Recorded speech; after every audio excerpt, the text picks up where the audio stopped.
Hi, and welcome back to Your Autism Game Plan. I'm Joya Vanderlaan, a family nurse practitioner, a functional medicine specialist, and an autism mom. In my last video, we talked about autism and inflammation of the brain. In this video, I'm going to discuss autism and inflammation of the GI system, or of the gut. As we know, there's a huge, very strong, very important connection between the brain and our digestive system. So let's talk a little bit about inflammation in the gut. We know that children with autism and even adults with autism have generally higher levels of inflammation than other people in the population. And so there can be a number of causes. And remember, we're looking at root causes in functional medicine because that leads us to the potential treatments and solutions. So there can be a lot of different causes, from dietary, right, or toxins, stress or trauma, if infections, or just immune over or under reaction. So we have to think about where is the inflammation coming from before we start to think about how are we going to address or treat or decrease the inflammation. I go over a lot of this stuff in my online course, so I'd encourage you to really check that out if you want to dive deeper and find out more about the root causes of inflammation, but also generally of symptoms of autism and how we can address those and help our kids. These things aren't often looked at in traditional Western medicine. It's just not the way we've been trained, and that's no fault of their own. Oftentimes in a traditional Western medical setting, there's not time. Functional medicine does take time because there's a lot of education and a lot of questions and a lot of digging to see what is the root cause.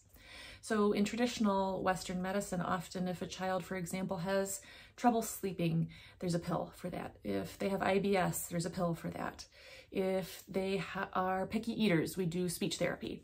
But no one's really ever asking about root causes. And so that's where functional medicine shines, is we can search for, uncover, and then treat root causes, not only treating the obvious symptoms, but also treating underlying symptoms and problems that have symptoms that we may not have even identified. For example, inflammation, which can cause all sorts of symptoms in our kids. So what are some solutions if we suspect or know that our child has GI or intestinal digestive system inflammation? I'm going to sound like a broken record here, but you have to look for the root cause. For example, if one of the root causes of a child's inflammation involves a food that they're eating or foods that they're eating that maybe they're sensitive to that are causing inflammation, no amount of anti-inflammatory supplement or fish oil or curcumin is going to resolve that inflammation if the child is continuing to eat that food. So you can't out-supplement a bad diet, and I have said that hundreds of times to patients. So we really need to look at the root cause. In this case, it would be removing the foods that are causing the inflammation. Sounds pretty simple, right? It's the same idea if inflammation is coming from an overgrowth of bacteria or fungi like yeast in the intestines. No amount of diet changes are going to resolve inflammation if that infection or overgrowth is not treated.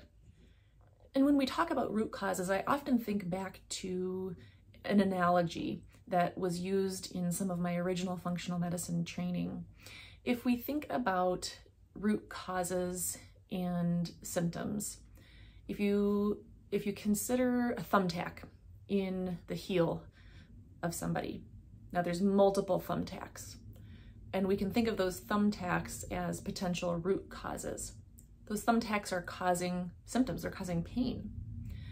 If we only address one root cause, take one of those thumbtacks out of the heel, we still have all sorts of pain still because we haven't addressed all the root causes. So don't get discouraged if after treating one root cause, for example, taking out a food sensitivity, you don't notice miraculous improvements in your child. There are probably other things to address. And again, I know this can be overwhelming, which is why I've created my course. I won't say too much more about it, but you can look at it at the website. It's been very helpful to lots and lots of people. I know it'll be helpful for you too. Well, I hope that you have come away from watching this video learning a little something new, something you didn't know before. That's generally my goal, teach you something new so you can get started or continue to help your child at home. Thanks for watching, and remember, be gentle with yourself. You're doing a great job.